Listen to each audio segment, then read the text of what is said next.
आज की वीडियो बहुत इंपॉर्टेंट है। आज मैं आप लोगों के साथ शेयर करूंगी ऐसे क्वेश्चंस जो कि आते हैं पेपर्स के अंदर जब हम जाते हैं टेस्ट देने स्पोर्ट्स से रिलेटेड। हमारे लिए जॉब्स आती हैं, लेक्चरर की जॉब्स आती हैं, डायरेक्टर ऑफ स्पोर्ट्स की जॉब्स आती हैं, कहीं भी जॉब्स आए स्पोर्ट्स से रिलेटेड तो हमें कुछ टेस्ट पास करने होते हैं। उन टेस्ट के अंदर जो क्वेश्चन पूछे जाते हैं वो मैं आज आप लोगों के साथ शेयर कर रही हूँ।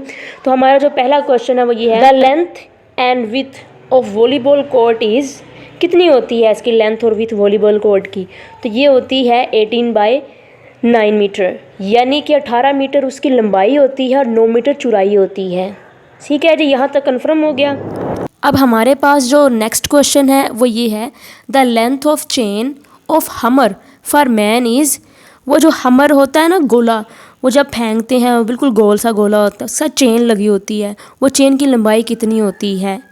तो चेन की लंबाई होती है 117 to 121.5 सेंटीमीटर।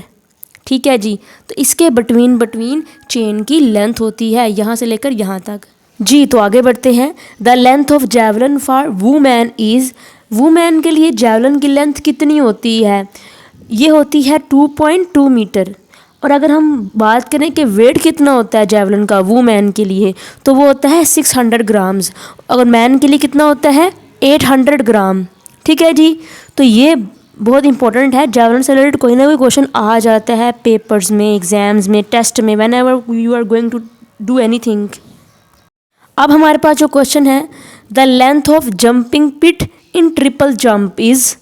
जब एक पर्सन ट्रिपल जंप करने के लिए जिस गड्ढे में कूदता है उसकी लंबाई कितनी होती है? तो उसकी जो लंबाई होती है पिट की वो होती है 9 मीटर। कितनी? 9 मीटर।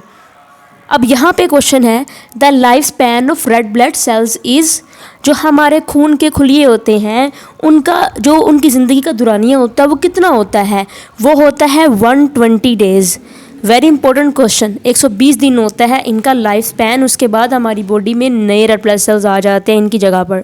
और इसके बाद the length of trachea in an adult person is. हमारा जो सांस का पाइप होता है, जैसे हम सांस ले रहे हैं, जो फेफड़ों के साथ कनेक्ट हुआ है, तो उसकी लेंथ कितनी है, उसकी लंबाई कितनी है? हमारी ट्रिकिया की जो लंबाई है, जो हमारे लंग्स के साथ जुड़ी हुई है ट्रिकिया, उसकी लंबाई है 10 सेंटीमीटर।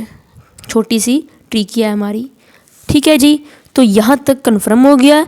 आपने इन क्वेश्चंस को भूलना नहीं है। आगे बढ़ते हैं, the length of take off board in triple jump is. जब एक पर्सन ट्रिपल जंप के लिए जो टेक ऑफ बोर्ड होता है वो कितना, उसकी लेंथ कितनी होती है? उसकी लेंथ होती है 1.22 मीटर। ठीक है जी, ये भी बहुत इंपॉर्टेंट क्वेश्चन है। आता है टेक ऑफ बोर्ड से रिलेटेड कोई ना कोई क्वेश्चन, चांसेस होते हैं इसके आने के। तो 1.22 मीटर होती है इसकी लेंथ टेक ऑफ बोर्ड की जी। तो हमारा नेक्स्ट क्वेश्चन है, the length of runway in long jump is. जो लॉन्ग जंप के लिए एक पर्सन जो रनवे होता है जिस पे वो दौड़ के आता है, लॉन्ग जंप जो है वो एग्जीक्यूट करता है, उसकी लंबाई कितनी होती है उस रनवे की? याद रखना है आपने, मिनिमम 35 मीटर और मैक्सिमम 40 मीटर होती है उस रनवे की लेंथ जो कि लॉन्ग जंप के लिए बनाया गया होता है, 35 और 40। अब हमारा नेक्स्ट क्वेश्चन ये है, the ligaments attached bone to.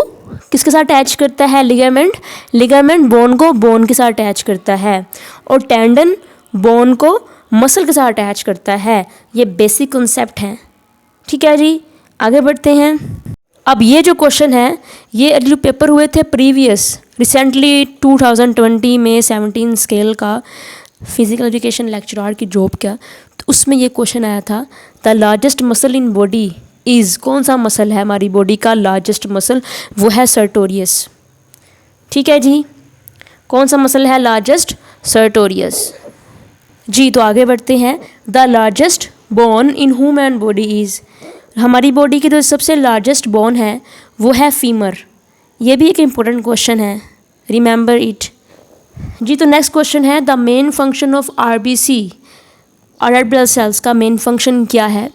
तो इनका जो मेन फंक्शन होता है वो ये होता है कि ये ट्रांसपोर्ट करते हैं सब्सटेंसेस को, जिसमें हमारे एंजाइम भी हो सकते हैं, हमारे हार्मोन भी हो सकते हैं, हम जो एनर्जी हासिल करते हैं, कार्बोहाइड्रेट, विटामिन, उसमें से ATP, CP, एवरीथिंग जो भी जो भी एनर्जी हमारे सांस तक पहुंचती है, टिश्यू तक पहुंचती है, वो खून ही लेके जाता है उस एनर्जी को हमारी खुराक हजम होने के बाद। आगे बढ़ते हैं। यहाँ पे है the minimum width of landing area in high jump.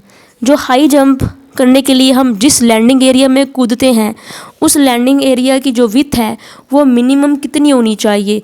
यहाँ हम मिनिमम की बात करें हैं तो वो होनी चाहिए 3 मीटर मिनिमम इसकी विथ। ठीक है जी। आगे बढ़ते हैं। द मैक्सिमम डायामीटर ऑफ हमर फॉर मैन इज़। हमर जो गोला जिसका जिक्र पहले भी हमने किया था, उसका जो डायामीटर होता है, उसकी जो ऊपरली सतह होती है वो कितनी होती है मैक्सिमम। मैक्सिमम की बात करें तो 13 सेंटीमीटर मैक्सिमम होती है, और अगर हम मिनिमम की बात करें तो 11 सेंटीमीटर मिनिमम होती है डायामीटर हमर का। ठीक है जी। तो आइए आगे बढ़ते हैं। अब जो क्वेश्चन है बहुत ही आसान है। The main source of vitamin A is. Vitamin A का जो मेन सोर्स है वो क्या है। देखिए, it's depend upon options. Option में क्या ऑप्शंस आती हैं आपको, लेकिन ज़्यादातर जो ऑप्शन आएंगी वो आपको या तो एग आएगा या आपको कैरेट आएगी।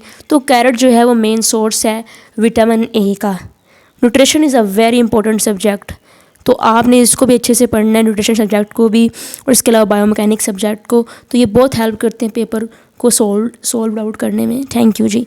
और अगर आप चैनल पे न्यू हैं तो चैनल को ज़रूर सब्सक्राइब कर दीजिएगा। ये मैंने अभी आपके साथ पार्ट 1 शेयर किया है, इससे रिलेटेड हम पार्ट 2 पार्ट 3 मज़ीद पार्ट्स लेके आएंगे ताकि हम मुकम्मल तौर पर इसके बारे में इल्म हासिल कर सकें और तमाम इम्तहानात को अच्छे से पास कर सकें।